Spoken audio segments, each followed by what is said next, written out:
Hello everyone, welcome to this video. So today I'm going to be briefly discussing again the topic of cultural appropriation. If you've been watching this channel for a little minute, you know I've done two other such videos besides the one I'm doing currently on the topic of cultural appropriation. The last one was about the Justin Bieber stuff, you know, people were up in arms about that. I don't even think the man still even has locks, or I don't even think that he really even, his locks were even formed then, but nonetheless it was a topic of discussion, right? The first one dealt with cultural appropriation of a different kind. It didn't deal with, you know, I talked about it, it didn't deal with race per se. So however, we have here this reggae band. I'm not going to read you the whole article. I'm going to just discuss the the part of it, and then the main part of it. So anyway, a Switzerland based reggae band named by the name of Lauwarm, Lauwarm, was forced to stop a recent performance after audience members complained that they felt uncomfortable because two of its white members were sporting dreadlocks and colored clothes from Senegal and Gambia. According to the critics, the cultural appropriation was about Lauwarm playing Jamaican reggae music, although they themselves have never experienced colonialism or racism. So this band was forced to stop a performance because of cultural appropriation. Now, cultural appropriation, I know it's very subjective from person to person. So I don't want to speak for people or tell people what they should or shouldn't view as cultural appropriation. I'm just going to give my perspective on the whole cultural appropriation and white people wearing dreadlocks thing. Now, as you can see in here, part of it was because they were wearing, two of its members were wearing dreadlocks and they were white. The other part of it was because they also were playing reggae music, which is another topic, and they were sporting colored clothes from Senegal and Gambia. So I can see that. I mean, I don't know if they were wearing like the attire, some type of attire from that country, from those countries. I don't know. It didn't specify. So I can't really speak too much on that. But if they were, I mean, I guess I can kind of see that. The whole dreadlocks thing.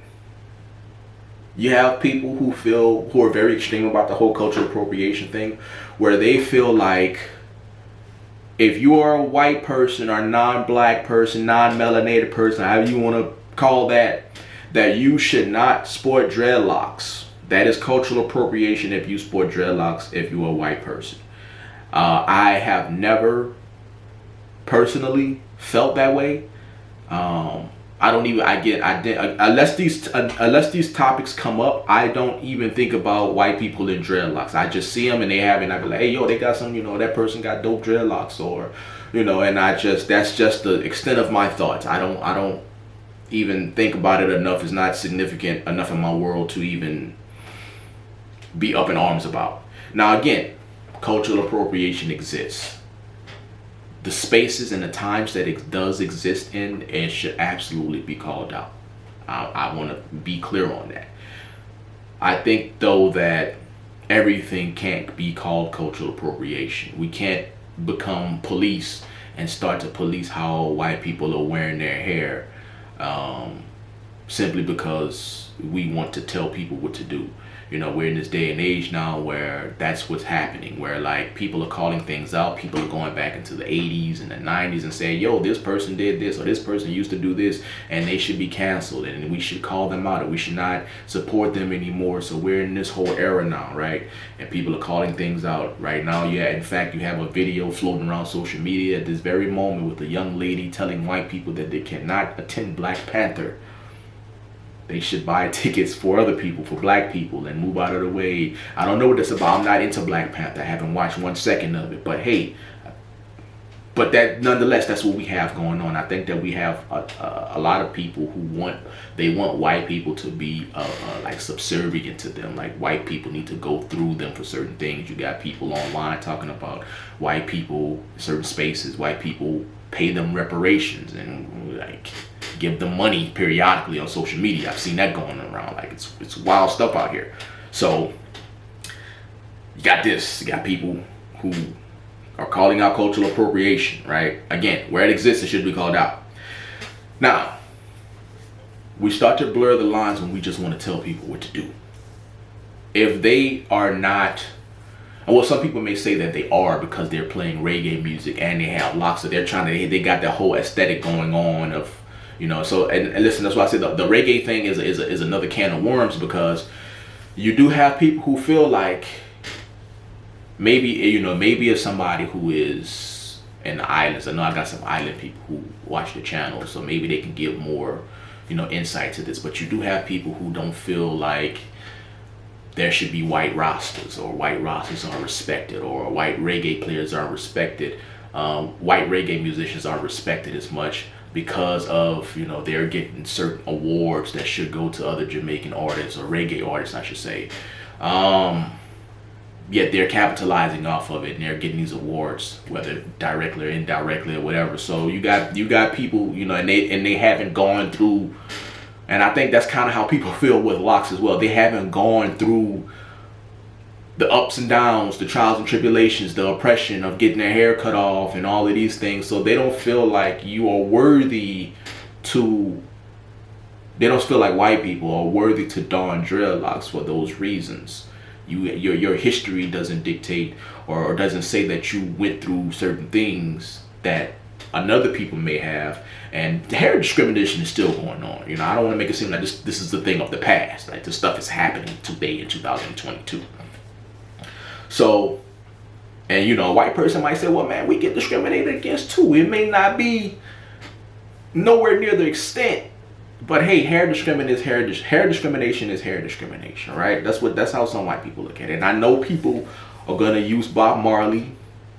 And listen, I love myself some Bob Marley, but I think in these certain conversations, Bob Marley is kind of like a low-hanging fruit. It's like tokenism, because I think that this conversation is more nuanced than people make it.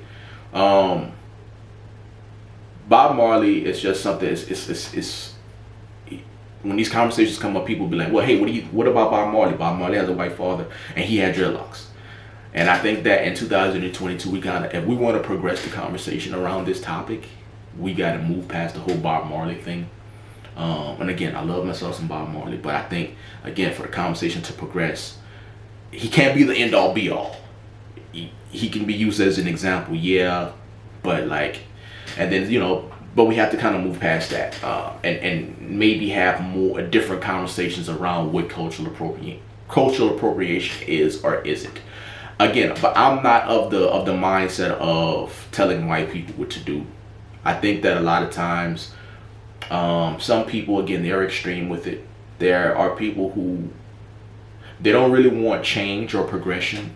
I've said this in previous videos. They just want to be the ones to be doing it. They want to be the ones controlling the discrimination or the power or whatever, right?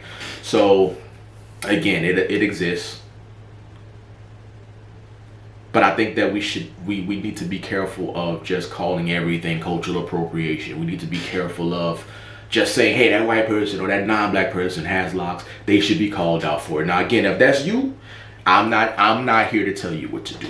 I just offer my perspective and a different perspective on situations. That's it. You know what I mean? If you one of those people, then hey, do you. But me personally, looking at this, I don't think that we should get into the habit of just saying it just because it's going to happen. And then, like, people are not going to really listen to it or want to have the conversation, because again, we're in an era where everything is being called down. You can't really do nothing. You can't say anything. There's certain, you gotta be careful. You pretty much gotta walk on eggshells. I don't think that white people should should have to walk on eggshells around certain groups. If you want to have dreadlocks, have dreadlocks. But yes, there is times where people are profiting off of black culture. Someone may say, well, locks is not black culture. That's a conversation that should be had, and again, it's more nuanced than just saying, hey, Bob Marley had a white father. That's what I mean. Like, there's a lot of nuances in these topics. So, but I don't think that white people should walk on eggshells, man, and have to worry about how they wear their hair. Like, if you truly doing it because like that's just what you like, then that's just what it is, you know. But again, it should be called out where it is. So, you know, that's all I have for this video. I would definitely love to hear you guys' thoughts in the comments section. And as usual, I always appreciate the viewership and thank you for watching this video.